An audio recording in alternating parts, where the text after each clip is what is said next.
Hi guys, this is Ria from Let's OTT, your foremost OTT aggregators in India and abroad. And I want to give a very, very warm welcome to Aahana Kumra, who you must have seen in some film or some OTT show hovering about on Netflix or Voot or Amazon Prime.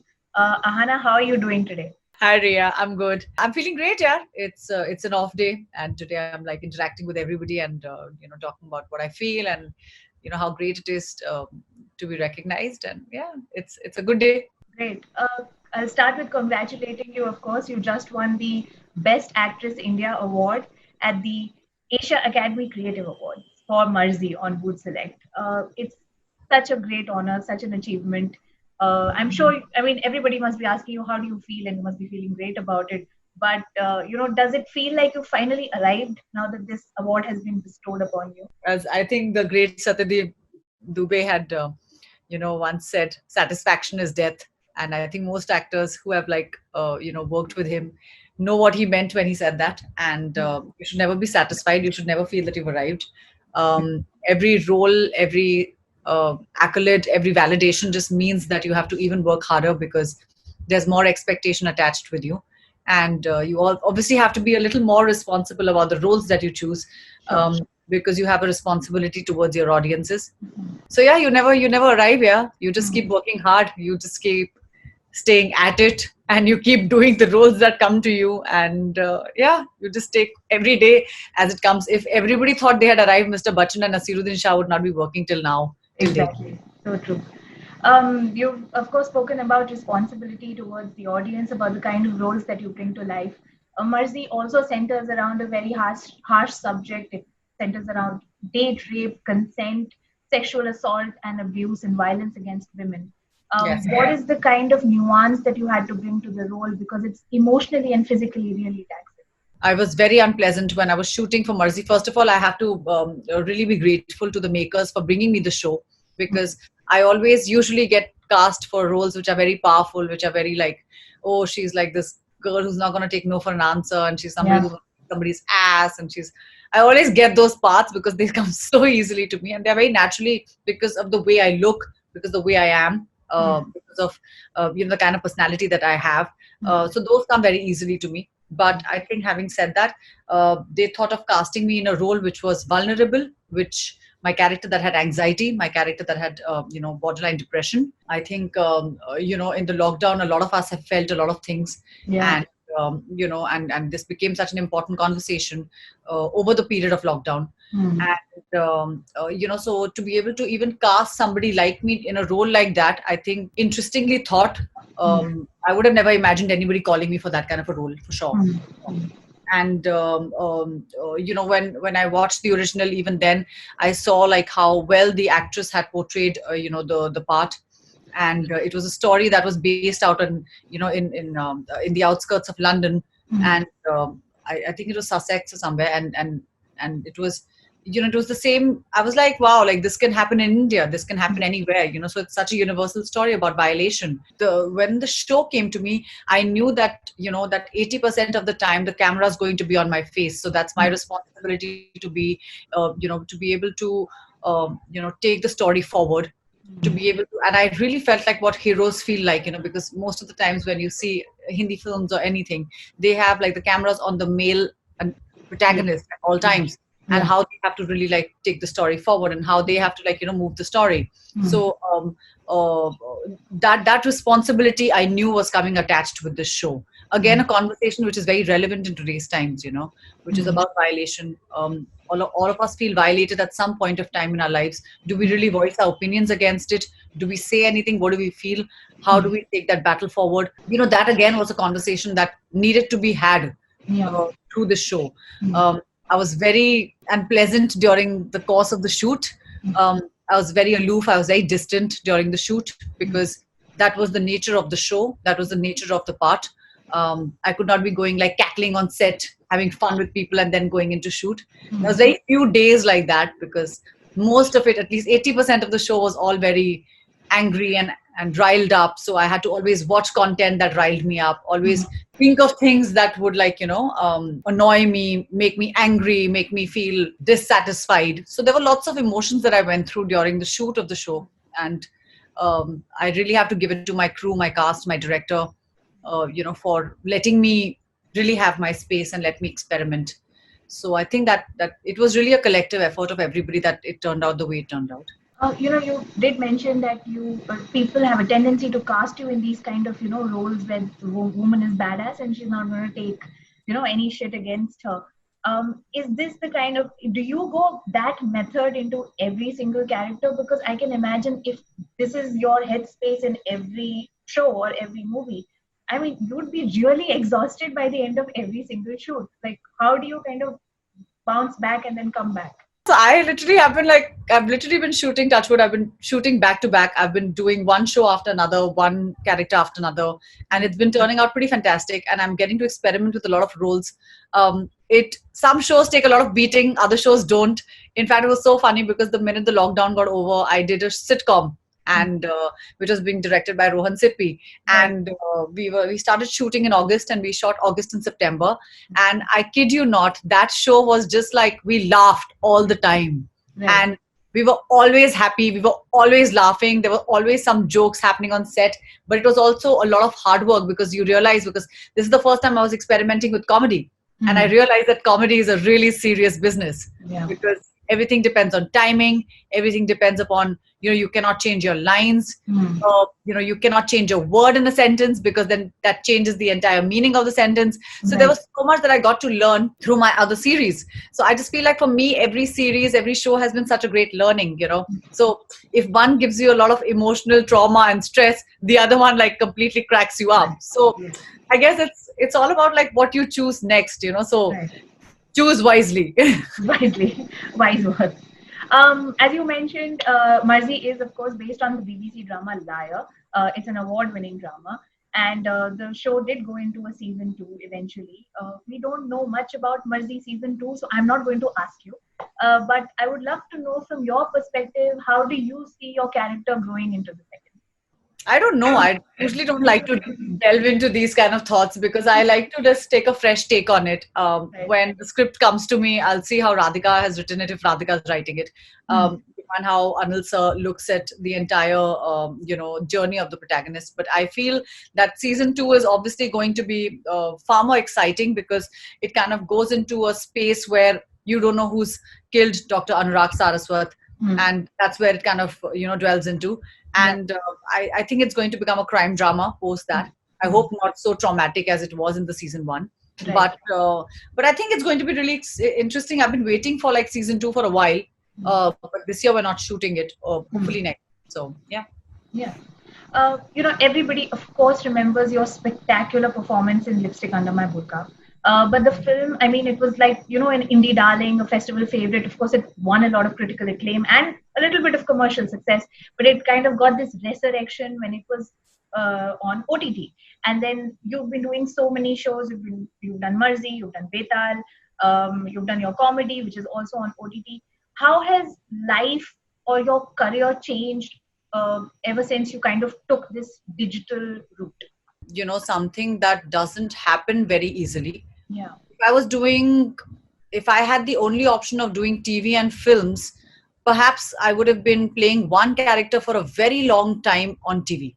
And that kind of happens, because in TV, when you do one character, then because the TV serial goes on for many years, many years, you get stuck doing the same character for a very long time.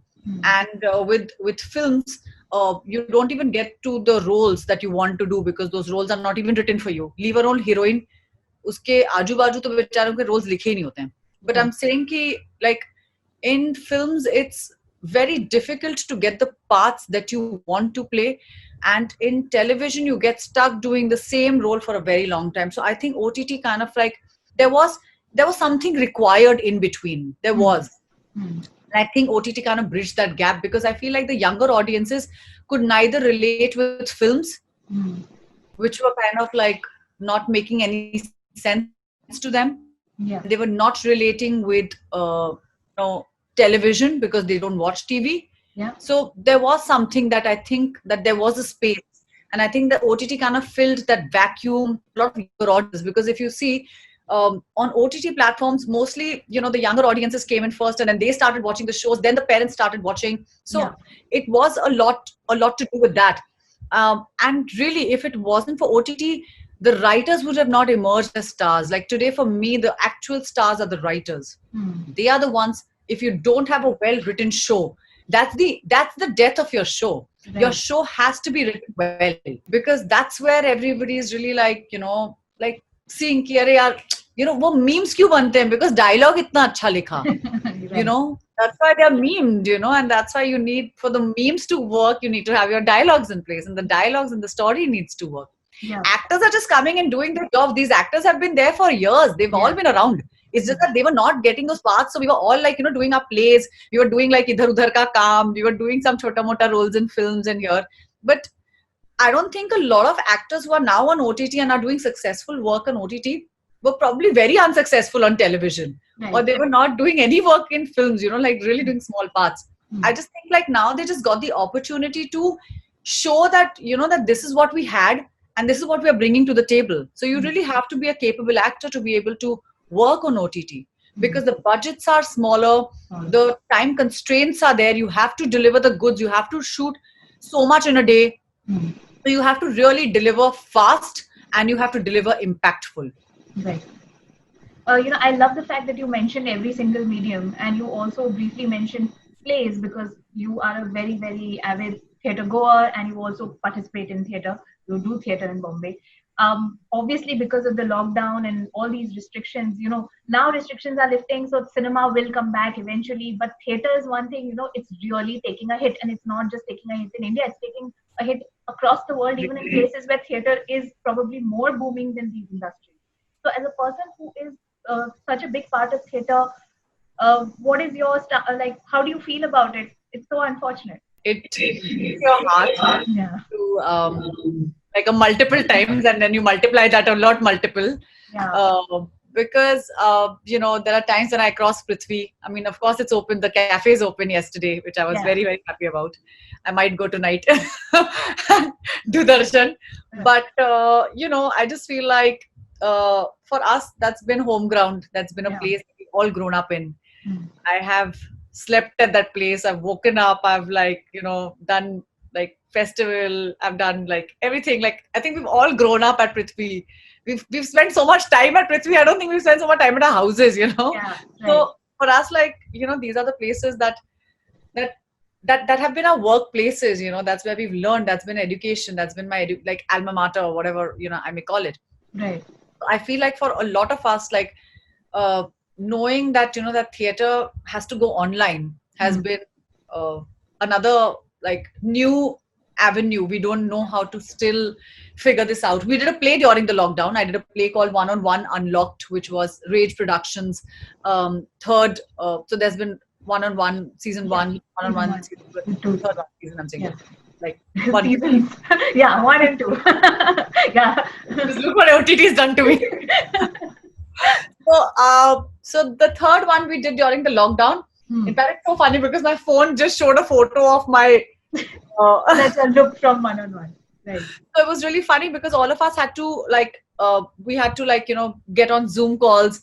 We had to work shared scripts. We had to learn our scripts every day. There was rehearsal on. So we used to have designated time for rehearsal, 2 hours into rehearsal every day. So we used to all bring our chai so that we feel like we are in a play rehearsal, and everybody had the chai and parle ji and everything set aside. And then we're doing our rehearsals. And then one of the days, my director came home with, her camera. And she was like, we're going to place it here. Now you're going to do your entire piece. And I was like, okay, great. And then we shot the pieces. Everybody shot their pieces. And then about 10 pieces were put up on insider.in. And we did a play like that. And I was like, okay, so this is a new way of working. This is a new way of doing a play. And that did very well.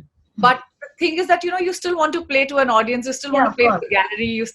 You miss a response. The minute you take a line, you want a response. It's just one of those things. It's such a great give and take. It's such a relationship that you have with your audiences, because it's just it's I don't know. It's just like love making. Yeah, it's just like you give, you take, you take, you give. It's just so lovely. So you miss that, when you're doing it online, and I'm like, oh, it's done. Yeah.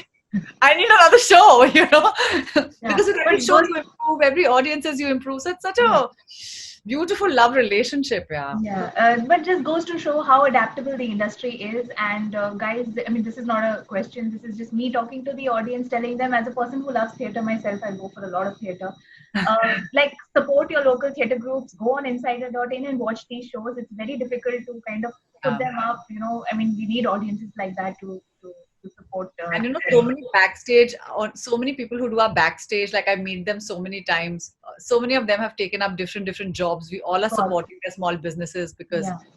I mean, there's no other way out right now. At the moment, there isn't. And Mm. we're really sincerely hoping that theater opens and we get to go on stage and, we all get to see each other. We all get to hug each other. We all get to perform Take together. off our masks and hug each other. Right. But back to OTT and film. Restrictions have lifted. You are now shooting again. You mentioned that you're in the middle of shooting. What can we expect from Aahana in the future? What are the kind of projects that you're working on?